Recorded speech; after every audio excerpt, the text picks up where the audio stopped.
Good morning everyone, कैसे हैं आप सभी। मैं विशाल अरोड़ा एक बार फिर से आप सभी का जेआरएफ एकेडमी के इस प्लेटफॉर्म पर बहुत बहुत स्वागत करता हूं। प्यारे साथियों, प्यारे मित्रों, जल्दी जल्दी क्लास को ज्वाइन करते जाएं, क्लास को शेयर कर दीजिए ज़्यादा से ज़्यादा।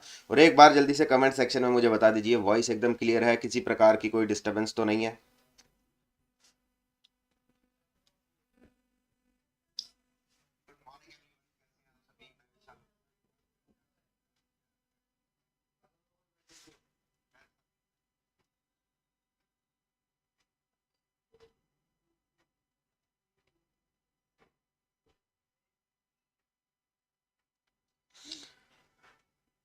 गुड मॉर्निंग कल्पना जी, वीरेंद्र जी, मानसी जी, मोनिका जी, रजनी जी, सृष्टि जी, मनु जी, चारू जी, सभी को भाई बहुत बहुत गुड मॉर्निंग। बबली जी, पूजा जी, कैसे हैं सभी, है ना। अब उम्मीद करता हूँ वॉइस एकदम क्लियर होगी, वॉइस का इशू अब आपको नहीं आने वाला है ना। 2 दिन से आप बड़े परेशान थे कि सर वॉइस का इशू आ रहा है, वॉइस नहीं ठीक आ रही है। फिलहाल थोड़ा सा टाइम लगता है चीज़ें सेट होने में, बट चीज़ें एकदम क्लियर हो जाती हैं। तो फिलहाल जो है हमारा सब कुछ सॉर्ट हो गया है, वॉइस हो चाहे वीडियो हो, कुछ भी हो, एकदम सब कुछ सॉर्ट हो चुकी हैं सारी चीज़ें। ठीक है। और आप सभी को लोहरी की बहुत बहुत शुभकामनाएं मेरे प्यारे साथियों, प्यारे मित्रों। मैं बिल्कुल ठीक हूँ। बबली जी, आप बताएं सब कैसे हैं। ठीक। तो आज की क्लास में दोस्तों हम लोग बात करने वाले हैं किसकी, पंडिता रमाबाई की, है ना। आपने थंबनेल देख लिया होगा, आपने टेलीग्राम चैनल में लिंक देख लिया होगा। पंडिता रमाबाई पर आज हमारी क्लास होने वाली है। इसी कड़ी के अंदर हम लोग जो हैं पूरे थोड़ा सा जो भारतीय परिप्रेक्ष्य में राजनीतिक माफ कीजिएगा, नारीवादी चिंतन जो है भारतीय परिप्रेक्ष्य में, यानी कि फेमिनिस्ट जो थॉट्स हैं, थोड़ा सा उन पर चर्चा करेंगे। After that we will discuss about the Pandita Ramabai. ठीक है। तो ये क्लास बेसिकली बाइलिंगुअल रहने वाली है। अब से हम प्रयास करेंगे कि इंग्लिश में भी मटेरियल लेकर आएँ। तो बाइलिंगुअल लेकर के आए हैं आपके लिए। फिलहाल आज की क्लास बाइलिंगुअल है और प्रयास करेंगे कि आगे भी बाइलिंगुअल ही क्लास करें। तो घबराने की कोई आवश्यकता नहीं है, क्योंकि सर हिंदी मीडियम के छात्रों को कोई भी समस्या नहीं होने वाली है। निश्चिंत हो जाइए कि कोई समस्या आपको नहीं आने वाली है ना। हम क्योंकि थोड़ी बहुत देखिए इंग्लिश भी आनी चाहिए। इंग्लिश में भी चीज़ें हमें कीवर्ड्स तो बेसिकली इंग्लिश में पता होनी चाहिए, तो आपकी भी थोड़ी सी इंग्लिश में इंप्रूवमेंट आने के चांसेस बढ़ जाएंगे। तो घबराने वाली कोई आवश्यकता नहीं है। ठीक है, बाइलिंगुअल पढ़ेंगे। और सबसे पहले भाई क्लास को शेयर कर दो। देखो 8-9 बच्चे अभी तक लाइव हैं, ज़्यादा से ज़्यादा बच्चे आने चाहिए लाइव, है ना। जल्दी से क्लास को शेयर कीजिए। और टेलीग्राम चैनल पर जरूर जुड़ जाइए। यदि आप में से किसी ने नहीं अभी तक ज्वाइन करा है तो डिस्क्रिप्शन में लिंक मिल जाएगा। वहाँ पर क्या है, बेसिकली जितने भी नोट्स होते हैं, आप जैसे ये क्लास आपकी करवाई, इसके नोट्स आपको टेलीग्राम पे ही मिलेंगे ना। यहाँ पर तो आपको नोट्स नहीं दे सकते, नोट्स आपको टेलीग्राम में मिलेंगे। इसके साथ साथ टेलीग्राम में अब हम प्रयास करेंगे कि डेली जो है आपसे कुछ ना कुछ क्वेश्चंस की प्रैक्टिस करवाई जाए। तो क्वेश्चंस की प्रैक्टिस करने के लिए भी और नोट्स प्राप्त करने के लिए भी आप टेलीग्राम चैनल जरूर ज्वाइन कर लें। मेक श्योर अगर आपने अभी तक नहीं करा है। इसके बाद अपना जो है क्लास के बाद कमेंट सेक्शन में अपने रिव्यू बताना बिल्कुल ना भूले भाई। एक दो बच्चे ही बताते हैं भाई, सारे बच्चों से कहूँगा कि क्लास के बाद कमेंट सेक्शन में, लाइव चैट में नहीं, लाइव चैट में नहीं, अलग से कमेंट सेक्शन में जाकर के रिव्यू डाल दिया करो कि कैसी लगी है क्लास। ठीक है, चलिए भाई स्टार्ट करें।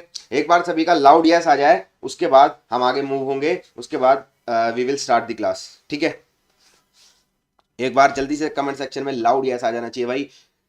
पूरे जोश के साथ सभी स्टूडेंट्स का कमेंट सेक्शन में यस आ जाए एक बार, एवरीबडी।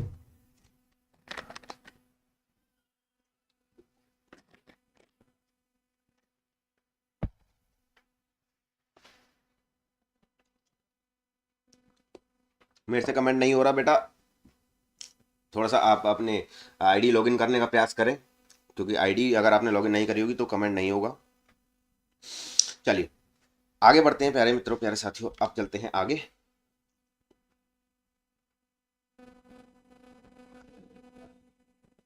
ठीक, चलिए। तो आगे चलने से पहले प्यारे साथियों, आप सभी को थोड़ा सा सेल्फ इंट्रोडक्शन जरूर देना चाहूंगा। My self Vishal Arora, faculty of political science. इसके साथ ही यूजीसी नेट जेआरएफ में मेरी एक्सपर्टीज है। नेट जेआरएफ की प्रिपरेशन करवाता हूँ। पेपर 2 पॉलिटिकल साइंस मेरा सब्जेक्ट है।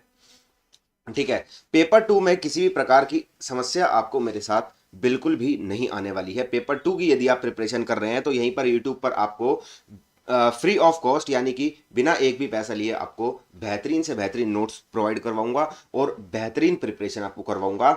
जेआरएफ की पूरी जो जेआरएफ की प्रिपरेशन है, नेट की प्रिपरेशन है, यहाँ पर बिल्कुल मेरे चैनल पर फ्री ऑफ कॉस्ट होने वाली है। 5 यूनिट आपको मैं करवा रहा हूँ, 5 यूनिट आपको आपकी फेवरेट फैकल्टी यानी कि पूर्ति मैम करवा रही हैं। तो इससे बेहतरीन मौका मिलेगा नहीं। ज़्यादा से ज़्यादा शेयर कीजिए क्लास को और ज़्यादा से ज़्यादा स्टूडेंट लाभ उठा पाएँ कक्षा का, ठीक है। इसके अलावा यदि आप में से किसी ने अभी तक टेलीग्राम चैनल को हमारे ज्वाइन नहीं करा तो डिस्क्रिप्शन में लिंक है, जाके ज्वाइन कर लेना। सारे नोट्स, पीडीएफ, जितनी भी अपडेट्स हैं और साथ ही साथ आपको क्विज करनी है या फिर क्वेश्चन अटेम्प्ट करने, टेलीग्राम पर सब मिलेगा, ठीक है। चलिए आगे चलते हैं।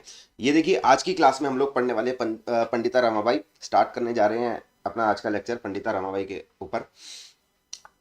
भारतीय राजनीतिक चिंतन में या मैं कहूँ इंडियन पॉलिटिकल थॉट्स की अगर मैं बात करूँ, हमारी यूनिट नंबर 3 में हमारा एक टॉपिक है पंडिता रमाबाई। अभी तक हमने पढ़ लिया है ना, हमने धर्मशास्त्र पढ़ लिया, हमने कौटिल्य पढ़ लिया, अगानासुत पढ़ लिया, बरनी पढ़ लिया, कबीर पढ़ लिया।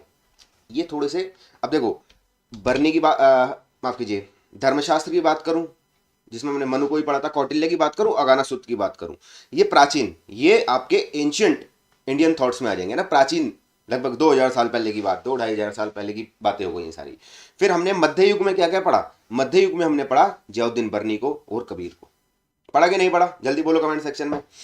मध्य युग में 15वीं शताब्दी में, 12वीं शताब्दी का तो ये हो गया, बरनी 15वीं शताब्दी का, कबीर हो गया, तो मध्य युग में ये काउंट होता है। तो मध्य युग में हमने 2 विचारकों को पढ़ा। अब बढ़ रहे हैं हम आधुनिक युग की ओर। किसकी ओर, आधुनिक युग की ओर, यानी कि मॉडर्न एज की ओर या मॉडर्न एरा की ओर हम बढ़ रहे हैं, ठीक है। मॉडर्न एरा में जब हम कदम रखते हैं तब हम एक चीज को फील करते हैं, यहाँ पर एक चीज देखते हैं हम, क्योंकि जैसे ही आधुनिक युग में हम कदम रखेंगे तो हमें देखने को मिलेगा समाज में बहुत सारी समस्याएं थी। अभी समस्याएं क्या थी सर, सबसे ज्यादा समस्या यहाँ पर रूढ़िवादी या ऐसी परंपराएं जो अमानवीय थी, जैसे सती प्रथा, जैसे महिलाओं के साथ भेदभाव, जैसे जातिवाद। इन्हीं सब पर प्रहार करने के लिए समाज में विभिन्न विचारक अपने विचार प्रदान करते हैं और इन्हीं सब चीजों पर ज्यादा से ज्यादा इन चीजों को खत्म करने के लिए और समाज में एक समानता स्थापित करने के लिए नए नए थिंकर्स निकल कर आते हैं। उन्हीं में से एक है पंडिता रमाबाई। पंडिता रमाबाई भारत की पहली नारीवादी विचारिका मानी जाती हैं।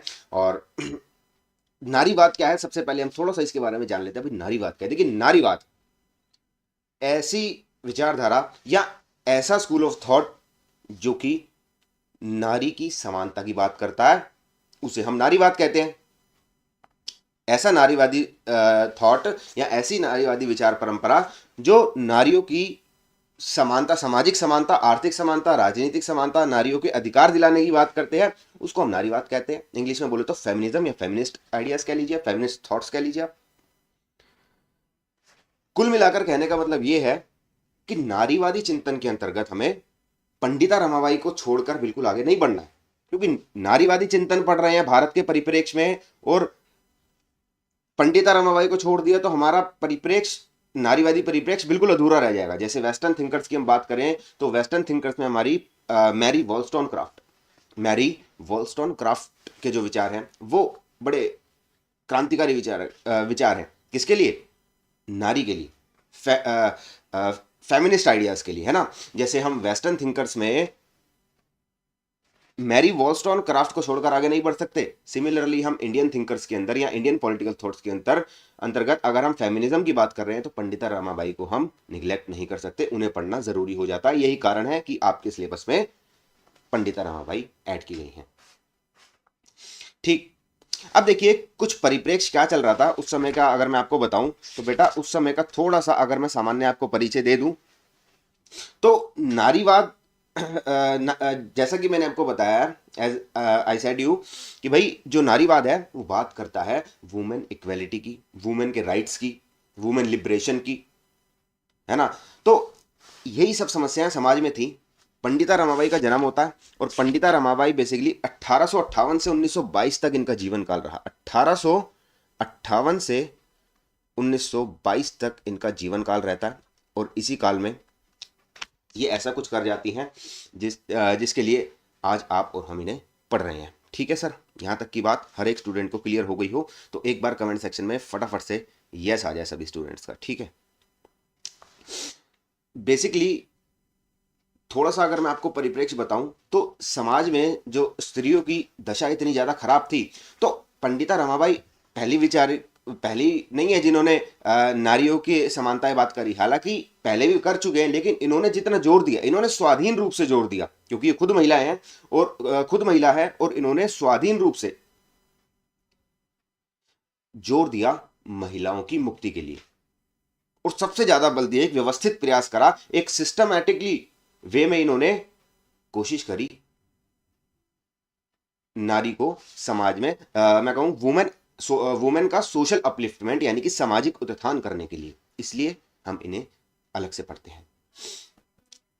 ठीक, अब देखिए होता कुछ यूं है, थोड़ा सा अब हम आगे चले अगर हम तो बेटा होता कुछ यूं है कि सबसे पहले हम नारीवादी चिंतन की बात करेंगे, यानी कि फेमिनिस्ट थॉट की बात करेंगे कि फेमिनिस्ट थॉट चल क्या रहे थे उस समय, नारियों की क्या दशा थी समाज में। हालांकि अगर मैं आपको बताऊं तो भाई भारतीय चिंतन और पाश्चात्य चिंतन यानी कि इंडियन फिलॉसफी और वेस्टर्न फिलॉसफी में या वेस्टर्न थॉट्स में डिफरेंस पाया जाता है। हालांकि ये जो पितृसत्तात्मक यानी कि पैट्रियार्कल सोसाइटी है, ये तो बेटा सदैव से रही है, मतलब सदैव से तो मैं नहीं कहूंगा, माफ कीजिएगा, लेकिन यूनिवर्सल रही है, यूनिवर्सल फॉर्म में रही है, यानी कि केवल भारत में ही नहीं ऑल ओवर वर्ल्ड में हमें देखने को मिलती है पैट्रियार्कल सोसाइटी यानी कि पितृसत्तात्मक समाज। क्या होता है पैट्रियार्कल सोसाइटी, पितृसत्तात्मक समाज का अर्थ होता है पिता का शासन, यानी कि ऐसी सोसाइटी जहां पर पुरुष का शासन स्वीकार किया जाता हो, महिलाओं को उनसे इंफीरियर यानी कि तुच्छ माना जाता हो, यानी कि उनकी एक तरीके से दासी माना जाता हो। जिस समाज में पुरुषों को सुपीरियर और महिलाओं को यानी कि वुमेन्स को इंफीरियर माना जाए, हर काम में, सार्वजनिक कामों में महिलाओं को आगे ना करके पुरुषों को आगे किया जाए, है ना, सार्वजनिक क्षेत्र पर पुरुषों का एकाधिकार जमाया जाए, घर की चार दीवारी के अंदर महिलाओं को सीमित रखा जाए, वो सोसाइटी हम कहते हैं पितृसत्तात्मक है यहाँ पर, और पैट्रियार्कल हम इसे इंग्लिश में बोल देते हैं। तो राजा राम मोहन रॉय सबसे पहले 1829 में एक ऐसा प्रयास करते हैं जिससे एक ऐसी अमानवीय प्रथा का अंत हो जाता है जो शायद कभी भी नहीं होनी चाहिए, जो मानवता पर साक्षात क्रूरता का कलंक लगाती है। क्या सर? जी हाँ, आप सही समझे, मैं बात कर रहा हूं सती प्रथा की, है ना, सती की बात कर रहा हूं, because due to Raja Ram Mohan Roy's efforts ये जो आपका सती प्रथा है इसको कानूनी तौर पर बंद किया गया, इस पर बैन लगाया गया 1829 में। अब ये चीज आपको याद रखनी है कि सती प्रथा को किसने बंद करवाया बेटा? राजा राम मोहन रॉय ने। यहां से प्रश्न बन सकता है, सीधा स्टेटमेंट बेस्ड क्वेश्चन बन सकता है। ये जितने भी मैं आपको बताऊंगा किस व्यक्ति ने क्या काम करे ये आपको पता होने चाहिए, क्योंकि यही आपसे पूछे जा सकते हैं। सती प्रथा को राजा राम मोहन रॉय ने 1829 में बंद करवा दिया। सती प्रथा एक ऐसी प्रथा थी बेटा जिसके अंदर क्या होता था, अगर किसी का हस्बैंड अगर एक्सपायर हो गया किसी वजह से, तो उसकी चिता के साथ ही मैं कहूं तो उसकी वाइफ को भी जिंदा जला दिया जाता था। तो बड़ी अमानवीय और क्रूर प्रथा थी जो कि समाज में नहीं होनी चाहिए थी, लेकिन दुर्भाग्य से हमारे समाज में प्रथा थी। लेकिन हाँ, अच्छी बात यह रही कि राजा राम मोहन रॉय ने इतने अपने प्रयास करे और सती प्रथा को बंद करवाया। ठीक है, तो आज के समाज में अगर हम देखें और उस समय के समाज में हम देखें तो हम देखेंगे कि बहुत ज्यादा हमने प्रोग्रेस भी किया, डिफरेंस भी आया समाज के अंदर, है ना। तो इस सती प्रथा को राजा राम मोहन रॉय ने बंद करवा दिया। इसके बाद ब्रह्म समाज की 1828 में स्थापना करते हैं कौन? राजा राम मोहन रॉय। किसके लिए? स्त्रियों के उत्थान के लिए, सोशल अपलिफ्टमेंट ऑफ वुमेन के लिए ही एस्टैब्लिश्ड द ब्रह्मो समाज इन 1828। अगला क्वेश्चन यहां से बन सकता है, ब्रह्म समाज की स्थापना किसने करी? जैसे अभी आया था अभी ये जो आपका 11 दिसंबर का जो एग्जाम दिया है इसमें सत्यशोधक समाज पूछ लिया था, तो वो ज्योतिबा फुले ने स्थापित करा। अब आपसे ब्रह्म समाज भी पूछ सकते हैं किसने और कब स्थापित करा, तो you should knowing about it. भाई आपको 1828 डेट भी याद रखनी है और आपको ये भी याद रखना किसने और कब स्थापित करा। तो राजा राम मोहन रॉय ने सती प्रथा का भी अंत करवाया 1829 में। 1828 में ब्रह्म समाज की स्थापना भी करी, स्त्रियों का सामाजिक उत्थान यानी कि सोशल अपलिफ्टमेंट करने के लिए। ठीक बात हो गई यहां तक। अब चलते हैं थोड़ा सा और आगे। तो आगे चलते हुए हम देखेंगे इनके बाद इन्हीं के थोड़े से फॉलोअर कहें या इन्हीं के विचारों को, राजा राम मोहन रॉय के विचारों को आगे बढ़ाते हुए बेटा ईश्वर चंद्र विद्यासागर इनिशिएशन लेते हैं, इनिशिएट करते हैं विधवा पुनर्विवाह, यानी कि बेटा यानी कि विडो रीमैरिज, है ना। विधवा पुनर्विवाह के लिए कौन काम करता है? ईश्वर चंद्र विद्यासागर। अब देखो यहां पर ना एक समस्या थी, बाल विवाह अपने आप में बड़ी समस्या है। बाल विवाह की जड़ें कहाँ है मैं आपको सब बताता हूं, और बाल विवाह क्यों बुरा माना जाता है पहले इस चीज को आप जान लीजिए। क्योंकि देखिए बाल विवाह, अब मेरे को एक बात बताइए, पहले क्या था बेटा? पहले बाल विवाह भाई मनुस्मृति में विवाह की जो उम्र है वो 8 से 12 वर्ष बताई गई है, ठीक है बेटा, 8 से 12 वर्ष। अब 8 वर्ष की कन्या या आप मान लीजिए 12 वर्ष की कन्या की शादी एक 35 या 50 वर्ष के इंसान से करवा दी जाती थी, ठीक है। इसमें डिफरेंस कितना है बेटा? डिफरेंस है, बहुत ज्यादा डिफरेंस है। तो ये संभावना बढ़ जाती है कि ये विधवा होगी ही होगी जल्दी। जब शादी जल्दी हो रही है बेटा, ये 12 साल की उम्र इसकी, इसकी 50 साल की उम्र, तो पूरी पूरी संभावना है कि वो विधवा होगी ही होगी, है कि नहीं है? बोलो हाँ या ना।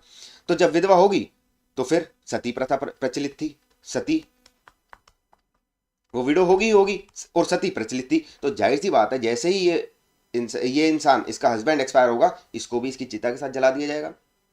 उसमें उसकी क्या गलती? कोई गलती नहीं, लेकिन ये समाज में प्रचलित थी। इसी पर कटाक्ष करते हुए राजा राम मोहन रॉय ने 1829 में इस प्रथा को खत्म करवाया, ठीक है।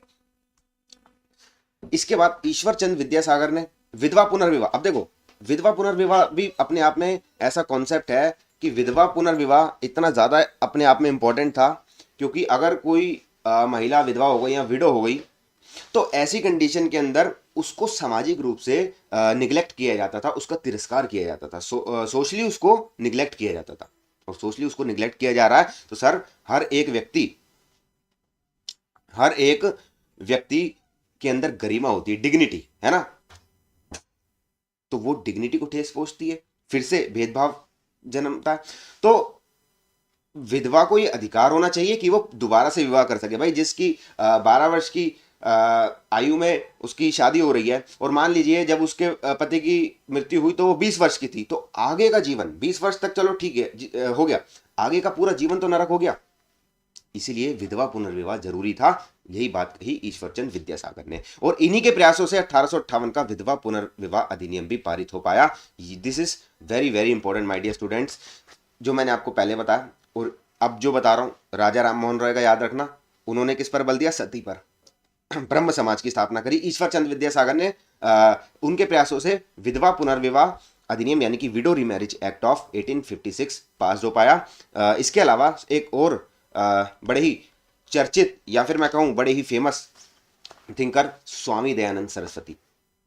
स्वामी दयानंद सरस्वती जो है बेटा, इन्होंने भी स्त्रियों की समानता के लिए ज्यादा से ज्यादा प्रयास करे और वेदों को कहा कि भाई केवल पुरुषों का विशेष अधिकार नहीं है, स्त्रियों का भी पूर्ण अधिकार है। यानी कि the Vedas is not an exclusive right for man but completely right for women as well. Are you getting my point? Because जो स्वामी दयानंद सरस्वती हैं, उन्होंने एक स्लोगन दिया, बैक टू दी वेदास, वेदों की ओर लौट चलो। वेदों की ओर लौट चलने का मतलब ये नहीं है कि भैया वापस टाइम मशीन में बैठो, बटन दबाओ और चलो वेदों की ओर, ना। देखो वैदिक पीरियड में क्या था बेटा? वैदिक पीरियड में ना महिलाओं और पुरुषों को समान शिक्षा का अधिकार था और समान माना जाता था। यदि मैं कोई मेरे को एक नाम याद आ रहा है, मैत्री, है ना, और भी नाम है अभी याद नहीं आ रहे हैं, लेकिन हाँ वैदिक काल में बड़ी सारी महिलाएं हुई जो कि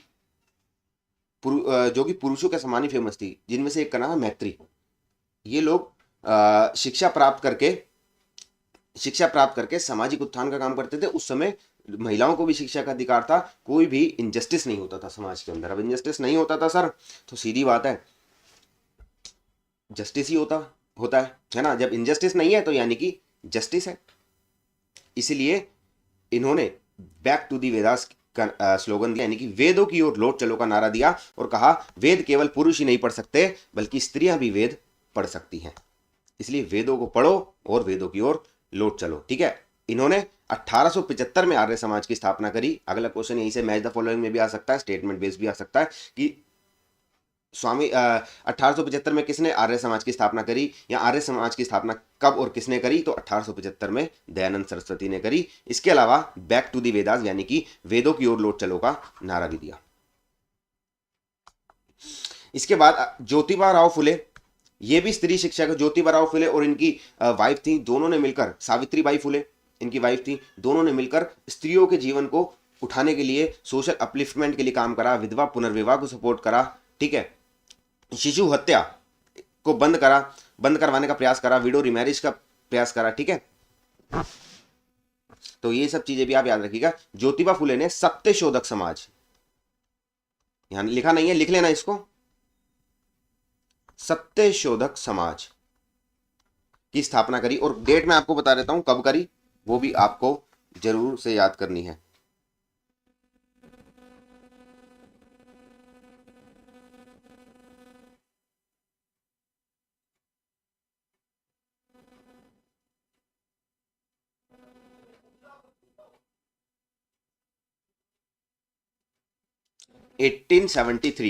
डेट भी याद रखना, 1873 में सत्यशोधक समाज ज्योतिबा राव फुले ने स्थापित कर दिया था भाई। क्लियर है? एक बार मुझे यहां तक यस आ जाए सभी का, if you are satisfied everyone. भाई क्लास को जल्दी जल्दी शेयर करो, शेयरिंग रुकनी नहीं चाहिए, लाइक कर दो क्लास को और ज़्यादा से ज़्यादा शेयर करना भाई। शेयरिंग नहीं हो रही है क्लास की, क्या बात है?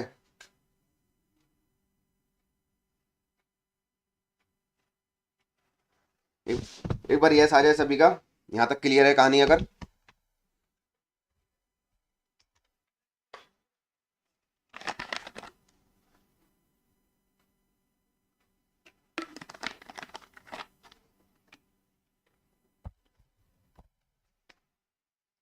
चलिए मूव फर्दर।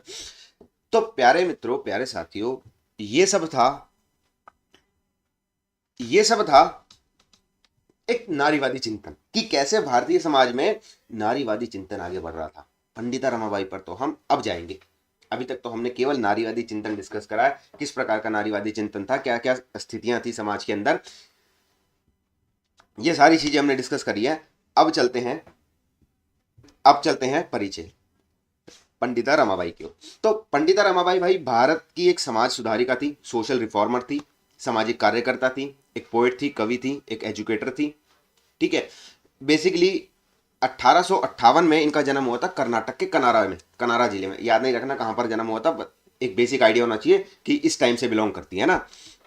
तो एक समाज सुधारिका थी, सामाजिक कार्यकर्ता यानी कि सोशल रिफॉर्मर। ठीक है, एक एजुकेटर थी, इसके साथ साथ ईसाई, इन्होंने बाद में ना ईसाई धर्म को अपना लिया था, क्रिश्चियनिटी को अपना लिया था, क्रिश्चियनिटी को बाद में अपना लिया था, लेकिन इनका जन्म एक हिंदू ब्राह्मण परिवार में हुआ था और महिलाओं के उत्थान की प्रबल समर्थक थी। भाई भारत की पहली नारीवादी बोला जाता है पंडिता रमाबाई को। सीधा सीधा प्रश्न बनेगा कि भारत की पहली नारीवादी किसको बोला जाता है, या फिर स्टेटमेंट बेस्ड क्वेश्चन बन सकता है कि बताइए ये कथन सही है या नहीं है कि भारत की पहली नारीवादी बोला जाता है पंडिता रमाबाई को। ये ब्राह्मण परिवार में इनका जन्म होता है और उस समय ना तो स्त्रियों को संस्कृत पढ़ने का अधिकार था और ना ही स्त्रियों को वेद पढ़ने का अधिकार था। ठीक है, ना तो स्त्रियां संस्कृत पढ़ सकती थी, ना ही शिक्षा प्राप्त करने का भी अधिकार नहीं था इवन। ठीक है, लेकिन ये ब्राह्मण थी। अब इनके पिता थे, इनके पिता जो है भाई सीधे ब्राह्मण, जो पुरुष है वो तो उस समय पढ़ ही सकते थे, संस्कृत के विद्वान थे इनके पिता। तो इन्होंने क्या है, उनके पिता ने पंडिता रमाबाई को पूरी संस्कृत की नॉलेज दी, जो कि उस समय सामाजिक रूप से अस्वीकार किया जाता था, जो कि समाज में जिसके लिए उनका तिरस्कार भी हुआ, समाज में उनको काफी कुछ सहना भी पड़ा इसके लिए। क्यों? क्योंकि सामाजिक रूप से ये सारी चीजों की मनाही थी, उस समय दे नहीं सकते थे स्त्रियों को संस्कृत भाषा का ज्ञान या फिर वेदों का ज्ञान, उनके लिए मनाही थी। लेकिन फिर भी इनके पिताजी ने इनकी शिक्षा पर बल दिया और संस्कृत का ज्ञान करवाया इन्हें और वेदों का भी ज्ञान करवाया, और इसीलिए हम इन्हें विदुषी कहते हैं। एक होता है विदुर, एक होती है विदुषी। विदुर का माफ कीजिएगा, एक होता है विद्वान, विदुर नहीं विद्वान, उसी का आप फीमेल वर्जन कर दो तो विदुषी हो गया। क्या हो गया? विदुषी। यानी कि विदुषी का मतलब है आ, ये ज्ञानवान, ज्ञानवान, ठीक है, जिसपे अच्छा खासा ज्ञान हो। और इन्हें पंडिता भी बोला जाता है, ठीक है, पंडिता, है ना। पंडित का फीमेल वर्जन कर दो तो पंडिता हो जाएंगी। इसलिए अब इन्होंने क्या करा, इन्होंने जितने सामाजिक रूप से बंधन लगाए हुए थे सबको तोड़ने का प्रयास करा। हालांकि उस समय अगर इंटरकास्ट मैरिज कर ली तो समझ लो सामाजिक रूप से आप पे बहुत ज़्यादा प्रेशर आने वाला है, बट इन्होंने इंटरकास्ट मैरिज करी, यानी कि अंतर जातीय विवाह करा। किससे? जो कि एक शूद्र थे, विपिन बिहारी मेघावी उनका नाम था, विपिन बिहारी मेघावी, उनसे इन्होंने शादी करी जो कि एक शूद्र थे। इन्होंने इस प्रथा को भी तोड़ दिया कि भाई हम इंटरकास्ट मैरिज नहीं कर सकते, ठीक है। उनके पिता संस्कृत के विद्वान थे, संस्कृत का अध्ययन कराया। इसके साथ साथ ही हिंदू धर्म में महिलाओं की स्थिति पर प्रश्न उठाए इन्होंने, और ईसाई धर्म को अपना लिया। तो भाई किसको? क्रिश्चियनिटी को अपना लिया। पंडिता रमाबाई ने क्रिश्चियनिटी को अपना लिया, और हिंदू धर्म में उन्होंने कहा भाई महिलाओं की स्थिति जो है वो दयनीय है, शोचनीय है। हालांकि देखो वेस्टर्न कंट्रीज में भी महिलाओं की स्थिति कोई खास नहीं थी, लेकिन हाँ अगर मैं कंपैरेटिवली बात करूं तो इंडियन सोसाइटी के अंदर, भारतीय समाज के अंदर स्त्रियों की जो स्थिति है वो ज़्यादा खराब रही है कंपैरेटिवली। खराब तो हर जगह ही रही है, लेकिन कंपैरेटिवली इंडिया में ज़्यादा खराब रही है, ठीक है। पितृसत्तात्मक समाज यानी कि पैट्रियार्कल सोसाइटी का, पैट्रियार्कल सोशल ऑर्डर का उन्होंने विरोध करा, क्रिटिसाइज करा। और इसके साथ ही 1989 में भारत सरकार ने उनके नाम पर एक डाक टिकट यानी कि पोस्टेज स्टैंप जारी कर दिया। यहां से सीधा क्वेश्चन बन सकता है कि किस वर्ष भारत सरकार द्वारा पंडिता रमाबाई के नाम पर डाक टिकट जारी करा गया? तो 1989 में भारत सरकार ने करा। तो इस चीज को बिल्कुल आप याद रखें, ठीक। अगर मैं बात करूं तो महिला सुधार संबंधी विचार यानी कि वुमेन्स रिफॉर्म आइडियाज, महिलाओं की स्थिति में कैसे सुधार लाया जाए, यही पूरा का पूरा केंद्र बिंदु बन गया था पंडिता रमाबाई के विचारों का, है ना। तो 1882 में उन्होंने इस काम को वास्तविक व्यवहारिक रूप देने के लिए, अंजाम देने के लिए 1882 में पुणे में आर्य महिला समाज की स्थापना कर दी। कहां पर? पुणे में आर्य महिला समाज। अब आर्य महिला समाज क्या है?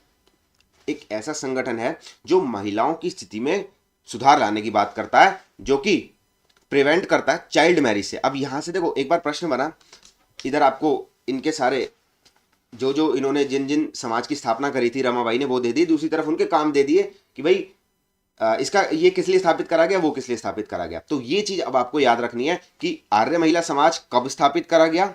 ट्रिक बताऊंगा, देखो इनके जितने भी समाज है ना, इसको याद करवाने की मेरी गारंटी है, याद मैं करवा दूंगा अभी यहीं पर ट्रिक के माध्यम से, ठीक है। और लेकिन आपको यह याद रखना है कि कौन से समाज को किस लिए स्थापित करा गया था। तो पहला प्रश्न यहां से बनेगा कि आर्य महिला समाज की स्थापना क्यों की गई थी? तो चाइल्ड मैरिज से प्रिवेंट करने के लिए, यानी कि बाल विवाह को रोकने के लिए आर्य महिला समाज की स्थापना करी गई थी। इसको अपने नोट्स में गारंटेड नोट कर लेना भैया, ठीक है। 1919 में केसर हिंद की उपाधि प्रदान की गई। उस समय केसर हिंद अपने आप में बहुत बड़ी उपाधि होती थी। हालांकि वर्तमान में अगर मैं कहूं तो बेटा आर्टिकल 18 ऑफ इंडियन कॉन्स्टिट्यूशन बात करता है उपाधियों के अंत की, अबॉलिश ऑफ। कहने का मतलब यह है कि मेरिट के आधार पर आपको वो दी जा सकती है, यानी कि आपके एजुकेशन के आधार पर, और यदि आप सेना में हो तब आपको उपाधि दी जा सकती है, नहीं तो आपको उपाधि नहीं दी जा सकती किसी भी प्रकार की, ठीक है। टाइटल का आर्टिकल 18 ऑफ इंडियन कॉन्स्टिट्यूशन बोलता है अबॉलिश ऑफ टाइटल, है ना। कोई भी आपको, और जो भारत रत्न वगैरह है ना, पद्म भूषण है, पद्म विभूषण है, ये सब एक सम्मान है, ये उपाधि नहीं है। कोई भी व्यक्ति को जब ये सम्मान मिलता है तब वो अपने नाम के आगे नहीं लगा सकता। आर्टिकल 18 में ये भी मेंशन है कि भाई एजुकेशन और मिलिट्री बेस पर ही आपको उपाधि मिल सकती है। यदि आप पीएचडी करते हो तो आपके नाम के आगे डॉक्टरेट लगता है। तो इसी प्रकार से एजुकेशन में तो है, लेकिन यदि किसी व्यक्ति को मान लो भारत रत्न मिल गया और वो अपने नाम के आगे लगा रहा है भारत रत्न, फिर अपना नाम लगा रहा है, तो वो उससे वापस ले ली जाएगी। इतना भी ध्यान रखना। तो ये भी चीज आपको याद रखें कब उनको केसरे हिंद की उपाधि दी गई। कब उन्होंने आर्य महिला समाज की स्थापना करी और किस लिए करी? बाल विवाह यानी कि चाइल्ड मैरिज को रोकने के लिए करी, है ना। नेक्स्ट, 1887 में रमाबाई एसोसिएशन की स्थापना करी, जिसमें जो है इन्होंने धर्मनिरपेक्ष स्कूल खोलने का कार्य करा। ये भी याद होना चाहिए रमाबाई, ये सारे अभी मैं आपको एंड में याद करवाऊंगा ट्रिक के साथ, ठीक है। तो डेट याद करनी है, लेकिन एक सीक्वेंस में मैं आपको याद करवा दूंगा, क्योंकि सीक्वेंस पूछे जाने की बड़ी संभावना है, तो इसलिए आपको सीक्वेंस पता होना चाहिए। रमाबाई एसोसिएशन की स्थापना 1887 में करी, धर्मनिरपेक्ष स्कूल खोलने का इसने कार्य करा।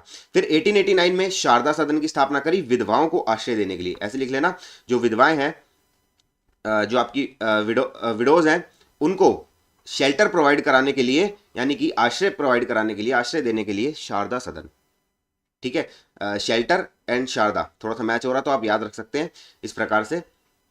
फिर 1889 में मुक्ति मिशन की स्थापना करी, महिलाओं को वोकेशनल ट्रेनिंग देने के लिए। याद रख लेना, मुक्ति मिशन की स्थापना किस लिए करी? वोकेशनल ट्रेनिंग के लिए। 1898 में पथभ्रष्ट स्त्रियों के उद्धार के लिए कृपा सदन की स्थापना करी, है ना। 1898 she initiate the rescue home name कृपा सदन, ठीक है, रिहेबिलिटेशन के लिए। पथभ्रष्ट स्त्रियों के उद्धार के लिए कृपा सदन की स्थापना करी, ठीक है। शारदा सदन 1882, रमाबाई एसोसिएशन 1887, शारदा सदन 1889, मुक्ति मिशन 1889 और आपका कृपा सदन 1898। सारी चीजें आपको याद होनी चाहिए, एग्जाम में पूछी जाएंगी। नहीं विश्वास हो, पीवाई की उठा के देखो, ये सारी चीजें पूछी गई हैं आपसे। उम्मीद है यहां तक क्लियर होगा, ठीक है। एक बार मुझे यहां तक जल्दी से यस आ जाए भाई, अगर यहां तक हर एक बच्चे तक मेरी बात 100% पहुंच चुकी है, 100% अंडरस्टैंडिंग बन चुकी है। If you people are satisfied, so please drop the message of yes everybody. भाई हर एक बच्चा कमेंट करेगा। मजा आ रहा है क्लास में? समझ आ रही है चीजें?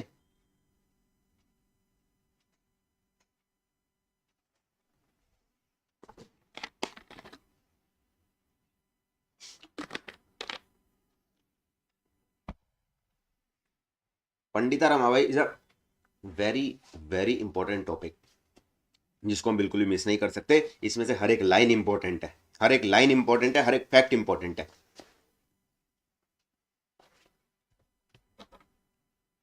ठीक है। चलिए मूव फर्दर। तो भारत की पहली नारीवादी, the first female activist in India, पहली फेमिनिस्ट है भाई भारत की। अब देखिए, उनके पिता ने उनको संस्कृत सिखा दी। अब संस्कृत सिखा दी तो सर सीधी बात है ना, यहाँ पर तो कहानी खत्म हो गई, सामाजिक रूप से तिरस्कार हो गया उनका। अच्छा, एक बात तो मैं आपको बताना भूल ही गया, हालांकि एग्जाम में शायद ना पूछी जाए, लेकिन आपको पता होना चाहिए, भारतीय समाज के अंदर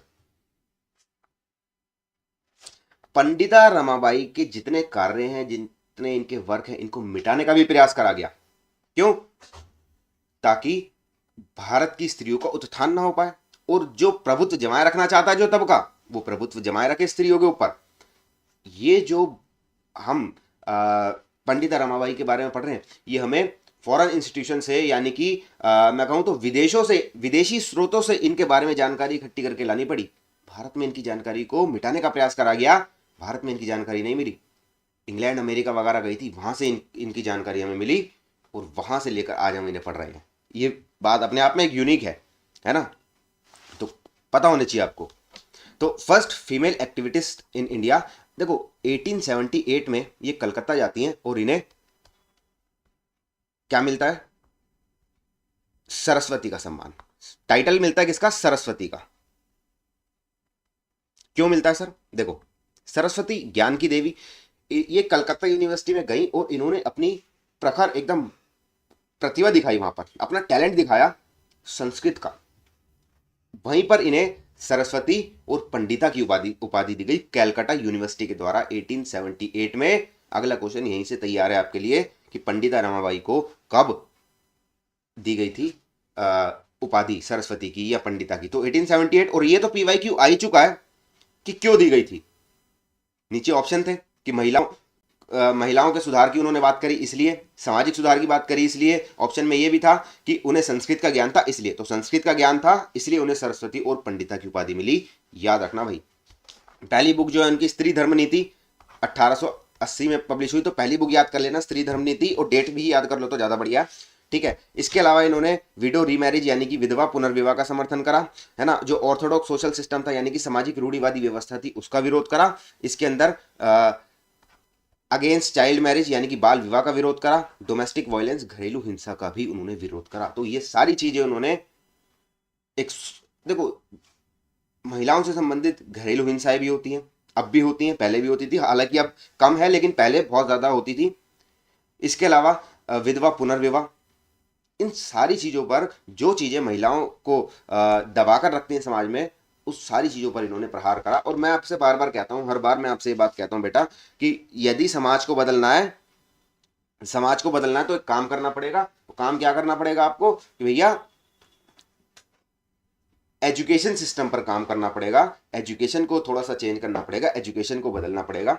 ठीक है, तो धीरे धीरे एजुकेशन को बदल रहे हैं, तभी आज हम प्रोग्रेस भी कर रहे हैं। ठीक है, चलिए नेक्स्ट है हिंदू धर्म की और पितृसत्तात्मक समाज की आलोचना यानी कि criticism of Hindu religion and patriarchal society. Pandita Ramabai की एक फेमस बुक है the high caste Hindu women. इसको ना ऊपर वाले माले में सेट कर लेना 100%, भूलनी नहीं चाहिए। जैसे ही हाई कास्ट हिंदू वुमेन नाम लूं तुरंत से डेट याद आ जानी चाहिए, 1887।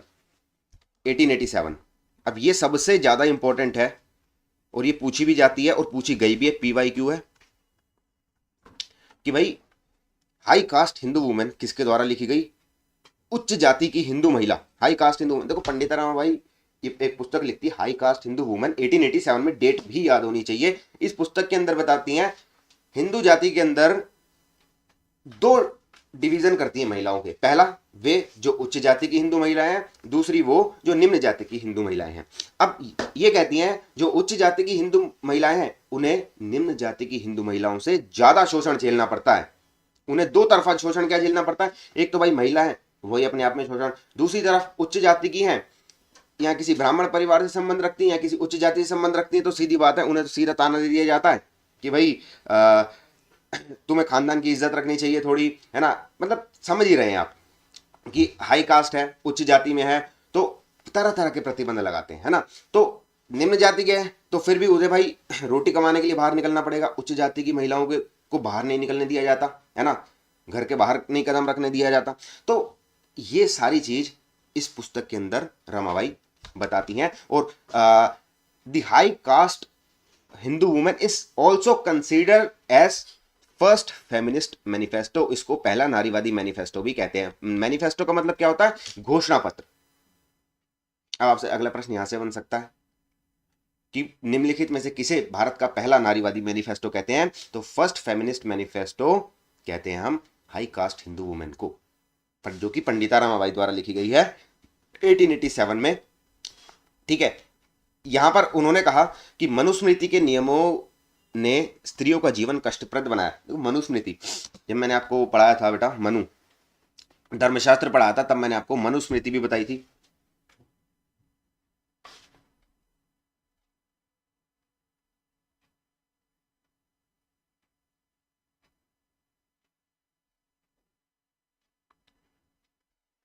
दिव्यांशु जी आपको मेरे से फेस टू फेस पढ़ना है यानी कि ऑफलाइन पढ़ना है, तो बेटा आपको टेलीग्राम पर मैसेज करना होगा। टेलीग्राम पर यहाँ पर डिस्क्रिप्शन में लिंक है, वहाँ पर जाके आप टेलीग्राम पर मुझे पर्सनल मैसेज कीजिए।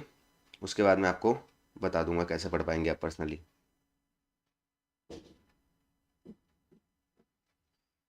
ठीक है, चलिए ठीक। तो फर्स्ट फेमिनिस्ट मैनिफेस्टो कहा जाता है, ठीक है, हाई कास्ट हिंदू वुमेन को।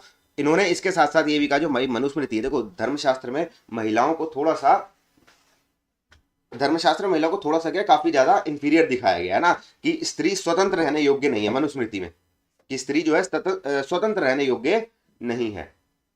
तो इस तरीके के विचारों की काफी तीव्र आलोचना करती है, मनुस्मृति की आलोचना करती है पंडिता रमाबाई, क्योंकि यहाँ पर निग्लेक्ट करा जाता है उनकी महिलाओं की फ्रीडम और इक्वालिटी को, यानी कि समानता और स्वतंत्रता को। इसके साथ साथ हिंदू समाज में जब एक लड़की का जन्म होता है तो उसको हीन भावना से देखा जाता है, उसके साथ इक्वालिटी, इक्वल ट्रीटमेंट या इक्वालिटी का व्यवहार नहीं होता। इवन कई परिवारों में तो कन्या हत्याएं भी कर दी जाती हैं। भ्रूण हत्या, कन्या हत्या कर दी जाती है। तो इसलिए पंडित रमाबाई को इन सब चीज़ों से भाई ऑब्जेक्शन था, क्योंकि मनुस्मृति में जो महिलाओं की विवाह की उम्र बताई गई है वो 8 से 12 वर्ष बताई गई है। इससे बाल विवाह को बढ़ावा मिलता है, यानी कि चाइल्ड मैरिज, ये प्रमोट करता है किसको, चाइल्ड मैरिज को। So being a widow consider as a stigma, stigma मतलब कलंक, ठीक है। अगर कोई विधवा हो जाती है तो उसको स्टिग्मा लगाया जाता है, यानी कि कलंक की दृष्टि से देखा जाता है, और उस पर स्ट्रिक्ट रूल्स लगाए जाते हैं, इंपोज कराए जाते हैं विधवा पर। लेकिन विदुरों के लिए ऐसा नहीं है, यानी कि अगर कोई महिला विधवा हो गई तो पहले तो सती प्रथा थी, चलो सती खत्म हुई, तब अगर कोई विधवा हो गई तब बाल विवाह, उसने बाल विवाह करवा दिया उसका, फिर वो विधवा हो जाएगी, जल्दी जल्दी विधवा हो गई, फिर मान लो 20 साल की एक लड़की है या महिला है, तो अगर वो विधवा हो गई तब उसके बाल उतरवा दिए जाते थे, उसको सफ़ेद साड़ी पहना दी जाती थी और उसे नीचे फर्श पर बिठाया जाता था, तो इक्वल ट्रीटमेंट नहीं था। तो इसलिए ये सब इन सब चीज़ों की आलोचना करती हैं पंडिता रमाबाई। उच्च जाति की हिंदू स्त्री की आवश्यकताएं बताई पंडिता रमाबाई ने। आत्मनिर्भरता यानी कि सेल्फ रिलायंस, शिक्षा यानी कि एजुकेशन, कार्यकुशलता यानी कि वोकेशनल स्किल। अब उच्च जाति की हिंदू महिलाओं को अगर समाज में अपनी स्थिति को सुधारना है तो ये 3 चीजें हैं। एक तो आत्मनिर्भर बनो भैया, सीधी बात है, अगर आप किसी पे डिपेंड हो तो आपका शोषण होगा। यदि आप किसी पे डिपेंड हो तो आपका सोशली जो है आपका क्या होगा बेटा, या सोशली नहीं कहूं तो जिस पर भी आप डिपेंड हो तो आपका शोषण होगा, एक्सप्लॉइटेशन होगा ही होगा। तो पहले तो आत्मनिर्भर बन जाओ ताकि आपका एक्सप्लॉइटेशन ना हो। दूसरा, एजुकेशन के माध्यम से आप समाज में ये विचार फैलाओ कि स्त्री और पुरुषों के बीच में ये जो इनइक्वालिटी है इसको खत्म करके आगे बढ़ना चाहिए। फिर कार्यकुशलता, वोकेशनल एजुकेशन होगी तो सीधी बात है भाई, कहीं ना कुछ कर सकेंगे, किसी पे डिपेंड नहीं रहेंगे। तो ये 3 आवश्यकताएं बताई हैं किसने, पंडिता रमाबाई ने, उच्च जाति की हिंदू महिलाओं के लिए। अब ईसाई धर्म को स्वीकार कर लेती हैं सर, एक्सेप्टेंस ऑफ क्रिश्चियनिटी। 1883 में पंडिता रमाबाई हिंदू धर्म को पूर्णतः त्याग करके ईसाई धर्म का स्वीकार कर लेती हैं और अपना नाम पंडिता रमाबाई से बदलकर मैरी रमा रख लेती हैं। क्या, मैरी रमा अपना नाम रख लेती हैं। इनकी एक पुत्री भी थी जिनका नाम उन्होंने मनोरमा रखा। इसके साथ ही इन्होंने the people of United states नामक एक मराठी में अपना एक लेख भी लिखा जिसका नाम था the people of United state. तो ईसाई धर्म को स्वीकार कर लिया था इन्होंने। कहा भाई ईसाई धर्म में क्या है, व्यक्ति को स्वतंत्रता दी जाती है। According to Pandita Ramabai, Christianity is promoting the liberty and equality. तो जहां पर महिला को लिबर्टी मिल रही है, स्वतंत्रता मिल रही है, समानता मिल रही है, सीधी बात है महिला तो वहां जाएगी ना। तो इसलिए क्रिश्चियनिटी में चली गई। और हालांकि हिंदू धर्मावलंबियों ने काफ़ी ज़्यादा इनकी आलोचना भी करी और कि भाई इन्होंने हिंदू धर्म छोड़ के ईसाई धर्म को अपना लिया और लोगों को ईसाई धर्म अपनाने की सलाह भी दी। क्यों, क्योंकि यहाँ पर ज़्यादा स्वतंत्रता मिलती है अकॉर्डिंग टू पंडिता रमाबाई। हिंदू धर्म में महिलाओं की स्थिति काफ़ी ज़्यादा प्रतिकूल है, यानी कि हिंदू धर्म में जो है अनफेवरेबल है क्या, स्टेटस ऑफ वुमेन का जो स्टेटस है वो काफ़ी ज़्यादा अनफेवरेबल है, ठीक है। और रिलीजियस स्क्रिप्चर्स जो हैं जैसे कि मनुस्मृति हो गया, इसमें वुमेन को सेकेंडरी दिखाया गया, यानी कि सबॉर्डिनेट दिखाया गया है ना, द्वितीय स्थान प्राप्त है, प्रथम स्थान पर पुरुष को ही दिखाया गया है। ऑल दो यहाँ तक कि वैदिक एज की वो तारीफ करती हैं और कहती हैं कि भैया वैदिक एज में जो है इक्वेलिटी थी महिला और पुरुष में। तो वैदिक एज ज़्यादा बेटर था आज की एज से, क्योंकि इन्होंने भाई पूरा इतिहास पढ़ा हुआ है, संस्कृत पढ़ी हुई है। तो वैदिक एज में जब इन्होंने देखा तो वैदिक एज में क्या था भाई, वैदिक युग में मैंने आपको बताया महिला और पुरुष के बीच में समानता थी, तो उसी तरीके की समानता की कल्पना यहां पर भी करती हैं।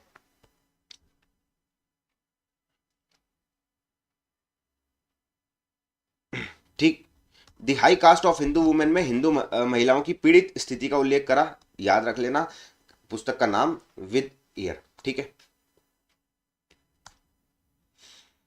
इसके साथ तिलक की आलोचना, क्रिटिसिज्म ऑफ तिलक। बाल गंगाधर तिलक भाई एक नेशनलिस्ट फिलोसफर थे बाल गंगाधर तिलक, और बाल गंगाधर तिलक और इनमें क्या मतभेद था अब मैं आपको जरा ध्यान से बताता हूँ, जरा केयरफुली सुनिए।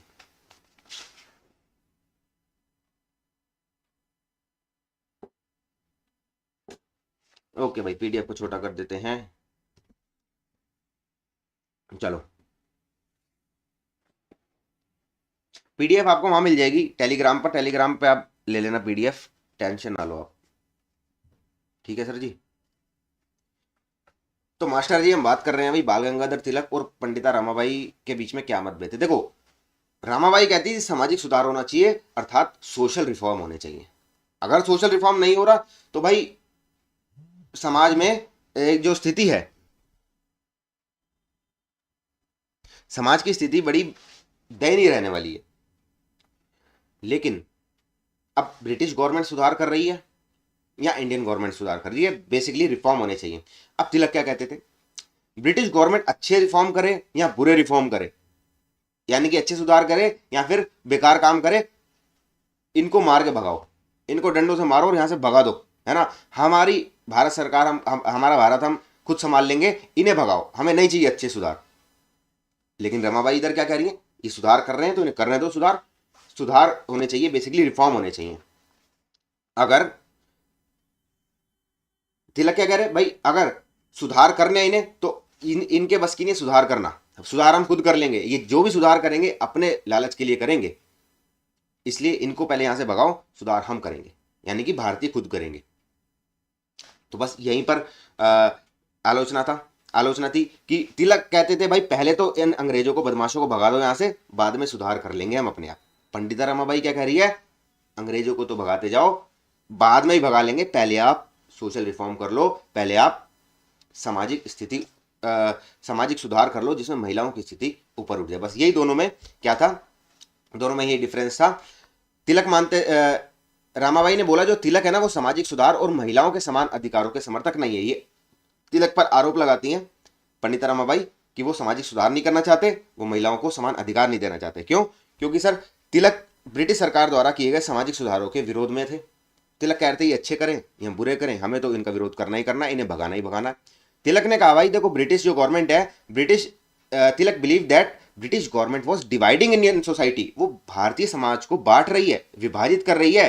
किसके अंदर guys, the social reform, social reform के नाम पर टोटली भारत को विभाजित कर रही है ना। हिंदू मुस्लिम करवा रही है, सिख ईसाई करवा रही है, ये करवा रही है, वो करवा रही है, तो डिवाइड एंड रूल पॉलिसी को फॉलो कर रही है ब्रिटिश गवर्नमेंट। तिलक बिलीव, ठीक है, तिलक ऐसा मानते थे। फिर नेशनलिस्ट थॉट्स की अगर बात करूं तो रमाबाई ने यात्रा करी अमेरिका और किसकी, ब्रिटेन की, इंग्लैंड की। अब वहां पर जाकर बेसिकली उन्होंने ईसाई धर्म भी अपना लिया था और वहां से थोड़ा सा इन्हें इंग्लिश की अच्छी खासी नॉलेज थी, तो इनके विचार जो है थोड़े से वेस्टर्न कंट्रीज की तरफ हो गए थे, जहां पर लिबर्टी, इक्वालिटी और आपका लिबरल डेमोक्रेसी को बढ़ावा दिया। अच्छा, जब इन्होंने अमेरिका की यात्रा करी 1886 में, इन्होंने यात्रा करी थी अमेरिका की, और यहां पर इन्होंने कहा कि भारत एक ऐसे राष्ट्र का निर्माण होना चाहिए जिसमें नागरिकों को स्वतंत्रता प्राप्त हो और अमेरिका के आधार पर आधुनिक भारत का निर्माण होना चाहिए। सर अमेरिका के बेस पर, अमेरिका की तरह भारत का भी निर्माण होना चाहिए। क्यों सर? अब कारण क्या, क्यों बोला इन्होंने कि अमेरिका के आधार पर होना चाहिए? तो कारण यह है कि जब ये अमेरिका गई तब इन्होंने वहां तीन चीजें देखी। क्या देखी? इन्होंने देखा स्त्रियों की स्वतंत्रता यानी कि लिबर्टी, इन्होंने देखी समानता यानी कि इक्वालिटी, इन्होंने देखा उदार लोकतंत्र, लिबरल डेमोक्रेसी।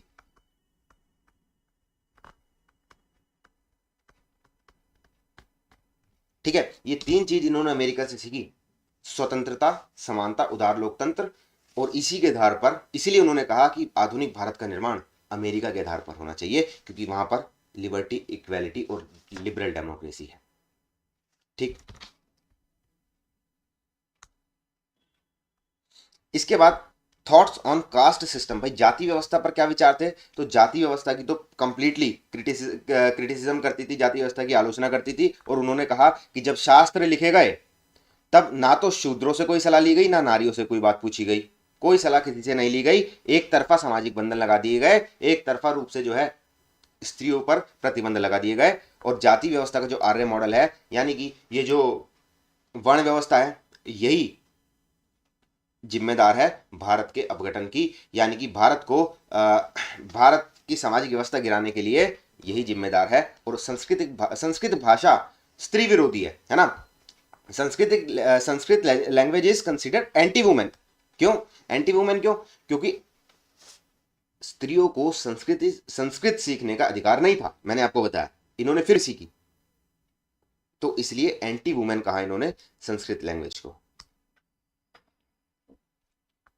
फिर अब जाति व्यवस्था का समाधान कैसे होगा सर? चलो जाति व्यवस्था है, समाधान कैसे किया जाए? तो बेटा समाधान किया जाए प्रतिलोम विवाह, यानी कि विपरीत मैरिज, इंटरकास्ट मैरिज, अंतरजातीय विवाह, विधवा पुनर्विवाह, है ना, विडो रीमैरिज, ठीक है। तो इंटरकास्ट मैरिज कीजिए, रीमैरिज कीजिए विडो की, ठीक है। तो जब भी आप जो है समाज के अंदर थोड़ा सा चेंजेस ला पाएंगे, रिफॉर्म लेकर के आ पाएंगे, जिससे कि जातिगत भेदभाव खत्म होगा, इक्वेलिटी आएगी। वर्ण सिस्टम, कास्ट सिस्टम में इन्होंने रूट ढूंढी मनुस्मृति में कि मनुस्मृति ही जिम्मेदार है वर्ण सिस्टम के लिए और कास्ट सिस्टम के लिए, ठीक है, और जो कि अनजस्ट है यानी कि अन्यायपूर्ण है। फिर अबोलिशन ऑफ कास्टिज्म, जाति व्यवस्था को उखाड़ फेंकने के लिए, जाति व्यवस्था को उखाड़ फेंकने के लिए शारदा सदन की स्थापना करती हैं, शारदा सदन की स्थापना करती हैं, ठीक है। तो इसलिए इतने सारे इन्होंने काम करे भाई। ये जब देखो, जैसे मैं आपको इनके बारे में जो जो बातें बता रहा हूँ, ये एग्जाम में तो 100% भाई इंपॉर्टेंट है ही है, लेकिन आप ये देखो उस समय एक अकेली नारी ने, जिस समय नारियों का तिरस्कार किया जाता था, उनको निग्लेशन झेलना पड़ता था, भाई साहब उस समय ऐसे काम करे, सोचो अपने आप में कितना मजबूत माइंड होगा, कितना मजबूत इनका मन होगा, जो इन्होंने उस समय, ऐसे समय में जब कोई सपोर्ट करने के लिए था, पूरा समाज इनके विरोध में और ये अकेली खड़ी है। तो सर इससे हमें एक चीज और सीखने को मिलती है, अपने अंदर ऐसी क्षमता पैदा करो कि तुम्हें कोई हिला ना सके तुम्हारे उद्देश्य से। Opposition of Hinduism and advocacy और क्रिश्चियनिटी, हिंदू धर्म का विरोध करा और ईसाई धर्म पर बल दिया। क्यों? क्योंकि हिंदू धर्म में पैदा हुई थी, लेकिन हिंदू धर्म में उन्होंने जो भेदभाव है, इनइक्वालिटी देखी, इसलिए उन्होंने ईसाई धर्म स्वीकार कर लिया, क्योंकि उन्होंने देखा भाई हिंदू धर्म कर्मकांड को बढ़ावा देता है और हिंदू धर्म में इतने सारे धर्म ग्रंथों का उन्हें ज्ञान था, फिर भी उन्हें निग्लेशन मिला, तिरस्कार मिला, इसलिए उन्होंने इसका तिरस्कार कर दिया हिंदू धर्म का। इसके बाद हिंदू धर्म में शूद्रों और स्त्रियों को नीचा दिखाया जाता है, ठीक है, जबकि ईसाई धर्म को उन्होंने प्रगतिशील मान लिया। भाई ईसाई जो धर्म है वो प्रोग्रेसिव है, जहां पर एम्फेसाइज होता है क्या? Individual freedom, individual freedom. एक सेकेंड,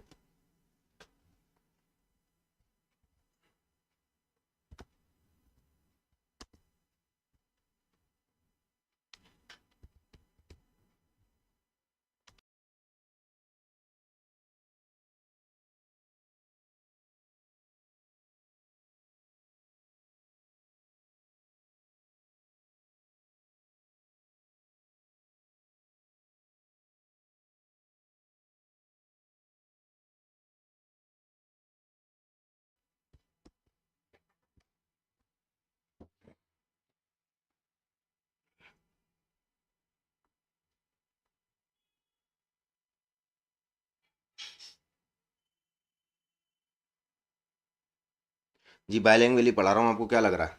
यहाँ पर जब इंग्लिश लिखी है तो बेटा बाइलिंगुअल ही है ना, बाइलिंगुअल का मतलब क्या है? इंग्लिश हिंदी दोनों, ठीक है जी। चलिए, ईसाई धर्म में ही उन्होंने माना कि भाई स्त्रियों की जो दशा है वो सुधर सकती है, ठीक है।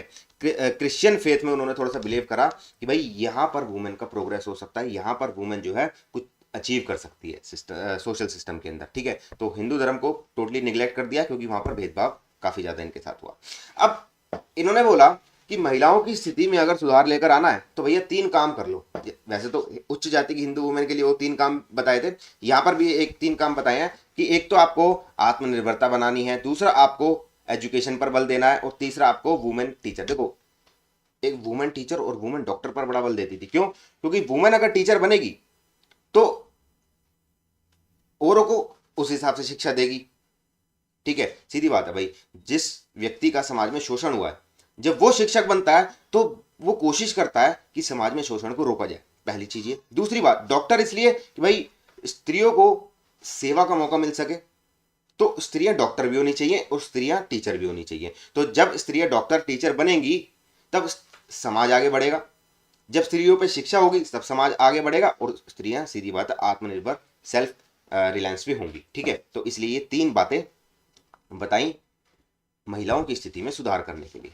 बताओ यहाँ तक की कहानी अगर क्लियर है तो भाई 100% एक बार यस आ जाए सभी स्टूडेंट का, फिर चलते हैं, थोड़ा सा ही रह गया अब, आगे चलते हैं और अपना जो है जो इंपॉर्टेंट इनकी बुक्स हैं और कुछ क्वेश्चन है वो कर लेते हैं। एक बार सभी का यस आ जाए।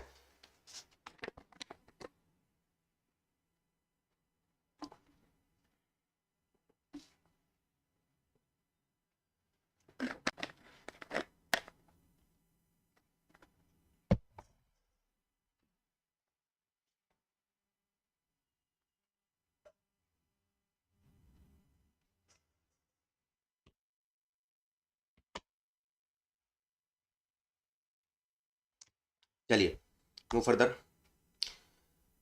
कुछ इनकी इंपॉर्टेंट बुक्स हैं, मैं बता देता हूँ। हाई कास्ट हिंदू वुमेन 100% याद करनी है। टेस्टिमनी है, उतनी इंपॉर्टेंट नहीं है। स्त्री धर्म नीति 100% याद करनी है। वायस टू इंग्लैंड नहीं है important. Feminine famine experience in India. New Testaments, the life of the Christ, history of Brahmo Samaj याद कर लेना, थोड़ी सी डेट याद मत करना। Early life story and travel in India. बस भाई ये दो तीन बुकें इंपॉर्टेंट है, बाकी एक बार पढ़ लेना, समझ आ जानी चाहिए। लेकिन ये रटनी है, तीन बुकें आराम से रटनी है आपको, जो मैंने तीन मार्क करी है, ठीक है। इसके अलावा आर्य महिला समाज, रमाबाई एसोसिएशन का मैंने सब यहाँ भी लिख दिया है कि क्या क्या चीज़ें कब कब स्थापित करी, तो आपको यहाँ पर एक सीक्वेंस में मिल जाएगा। तो इसकी मैं आपको ट्रिक बता देता हूं, याद कैसे करना है। आ रमा शारदा पर कृपा कर, आ रमा शारदा पर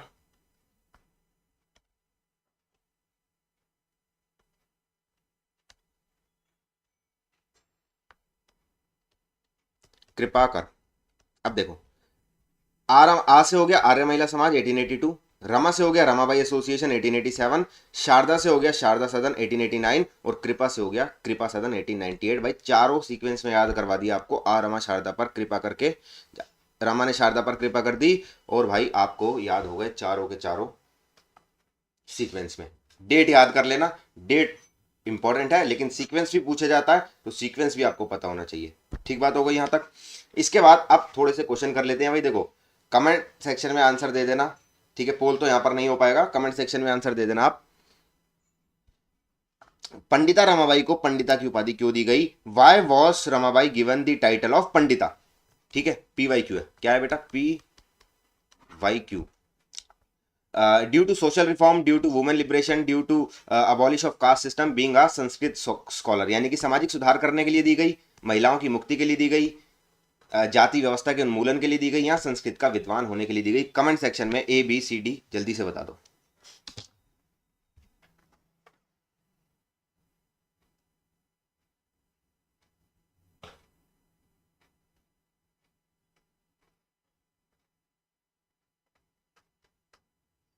ठीक है भाई, डी है बिल्कुल करेक्ट। डी इसका आंसर है, क्योंकि वो संस्कृत की विद्वान थी, इसलिए उन्हें पंडिता की उपाधि दी गई। ठीक है, correct answer is D. Next, यहां पर अभिकथन है, यहां पर कारण है। असर्शन और रीजन है, असर्शन और रीजन। तो असर्शन क्या कह रहा है? रमाबाई को 18 रमाबाई ने सन 1889 में आर्य महिला समाज की स्थापना कर दी थी। कारण कह रहा है, उन्हें उन्होंने भारतीय महिलाओं के लिए शैक्षणिक प्रणाली में सुधार की मांग करी थी। ये रहे ऑप्शन आपके सामने, जल्दी से एक बार कमेंट सेक्शन में बता दो कौन सा ऑप्शन सही है भाई।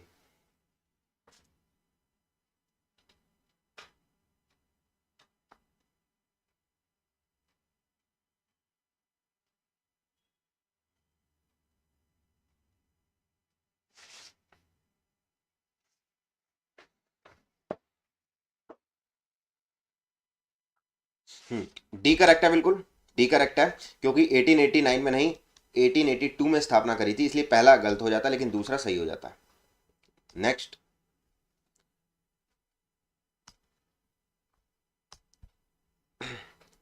इन which year Ramabai association was established bye Pandita Ramabai? Ramabai ने भाई रमाबाई एसोसिएशन कब स्थापित करा?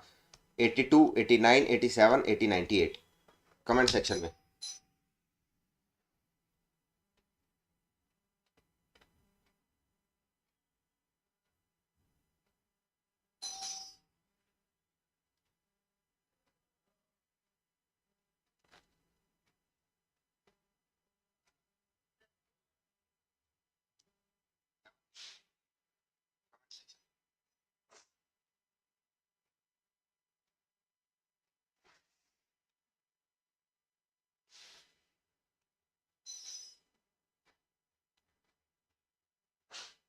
सी करेक्ट आंसर है।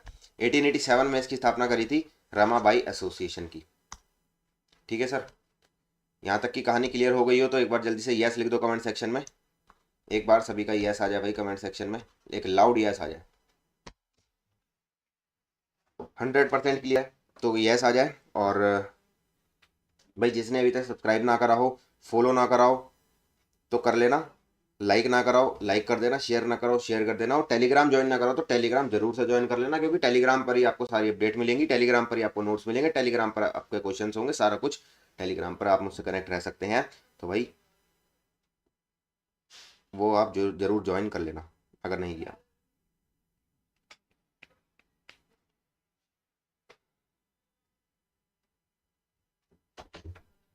ठीक है जी,